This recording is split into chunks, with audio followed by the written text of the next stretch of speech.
నమస్కారం అండి. మీ సామాన్యుడు పాండురంగారావు మాట్లాడతానండి.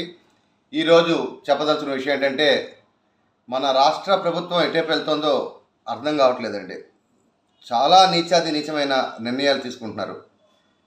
గత ప్రభుత్వం 17 మెడికల్ కాలేజీలను సంపాదించిందండి. ఇది చరిత్ర, నో డౌట్. అందులో దగ్గర నాకు తెలిసి ఒక 5-7 కంప్లీట్ అయిపోయినాయి.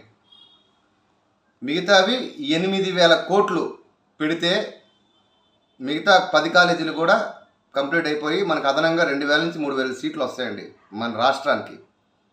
ఇది చరిత్ర అండి. స్వతంత్రం వచ్చిన దగ్గర నుంచి మనకి 2014-19 దాకా 11 మెడికల్ కాలేజీలు ఉన్నాయండి. అలాంటిది ఒక గవర్నమెంట్ హయాంలో 17 మెడికల్ కాలేజీలు తెచ్చిన ఘనత జగన్మోహన్ రెడ్డి గారు. ఇది ఎవరైనా ఒప్పుకుని తీరాల్సిందే. ఆయనకి పేరు రాకూడదు, ఆయన ఏం చేయలేదని చెప్పి బురద జల్లే, ఈ పని పాటలు అక్కడ బురద జల్లే వాళ్ళందరూ కూడా, గవర్నమెంట్ అనేది ఒక ప్రక్రియ, డెవలప్మెంట్ చేసుకుంటూ వెళ్ళాలి. పేర్ల గురించి చూసుకుని ప్రజలు శంకనాకి పెట్టేట్టు చూసుకుంటున్నారు. ప్రజలకు సిగ్గు లేదు, ఫస్ట్ అడిగే దమ్ము లేదు. 17 మెడికల్ కాలేజీలు నో డౌట్ ఒప్పుకొని తీరాల్సిందే. అది ఎవడు మనిషి పుట్టినోడు ఎవడైనా, అన్నం తినోడు ఎవడైనా సరే ఒప్పుకొని తీరాల్సిందే, నో డౌట్. దాన్ని ఇప్పుడు పీపీపీ పద్ధతిలో అంటే ప్రైవేట్ వాళ్ళకి ఇచ్చేస్తున్నారండి. 8,000 కోట్లు పెట్టుబడి పెడితే అది 100 సంవత్సరాల సరిపడా మన భవిష్యత్ డాక్టర్స్ ఇది మనకి ఇస్తారండి. దాని ఆస్తి విలువ ప్రజెంట్ ల్యాండ్ వాల్యూ 70,000 కోట్లు అండి. 70,000 నుంచి 80,000 కోట్లు. ఇది 8,000 కోట్లు పెట్టలేక ప్రైవేటీకరణ చేసేసి సామాన్యమైన మనిషికి, పేదవాళ్ళకి ఈ ఈ వైద్యం అనేది ఎంబీబీఎస్ చదవకుండా అడ్డుపుల్ల వేసి ప్రైవేట్ వాళ్ళకి అమ్మేసి రాబోయే తరాలకు కాబోయే డాక్టర్ల పిల్లలను నడుము విరిచి వాళ్ళకి భవిష్యత్తు లేకుండా చేస్తున్నారండి గవర్నమెంట్. ఖచ్చితంగా ప్రజలు స్పందించాలి దీని మీద. మన పిల్లల భవిష్యత్తు నాశనం చేస్తుంది. ఎవరు అడగట్లేదండి, నోరు మూసుని గుప్చుప్ సాంబార్ గుడ్లో కూర్చుంటున్నారు.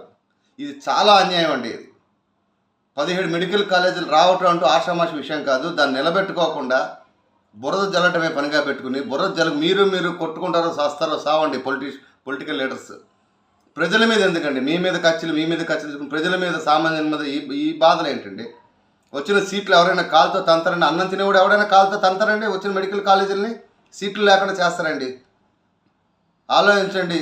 చాలాసార్లు చెప్పుకున్నది, ఇది రొటీన్ డైలాగ్ అనుకోవచ్చు. చేప కింద నీరులాగా మీరు చేసే ప్రతి పని కూడా ప్రజల్లో వ్యతిరేకత వస్తుంది. చాలా తప్పండి. పీపీపీ పద్ధతిలో ఉన్న వాళ్ళకి, డబ్బు ఉన్న వాళ్ళకి, కోటేశ్వర్లకి కాలేజీలు అమ్మేటి ఏంటండి? 70,000 కోట్లు విలువ ఉన్న దానికి 8,000 కోట్లు పెట్టుకుంటే 70,000 కోట్లు అంటే మీ గవర్నమెంట్ పరిగెత్తకుండా ముందర వచ్చారండి. ప్రజలకు సపోర్ట్గా ఉండాలి, భావితరాలు డాక్టర్ చేయడానికి ఉండాలండి. ఇది మాత్రం చేయకపోతే ఇంక గవర్నమెంట్ ఏంటండి? మీ పాలసీ ఏంటండి?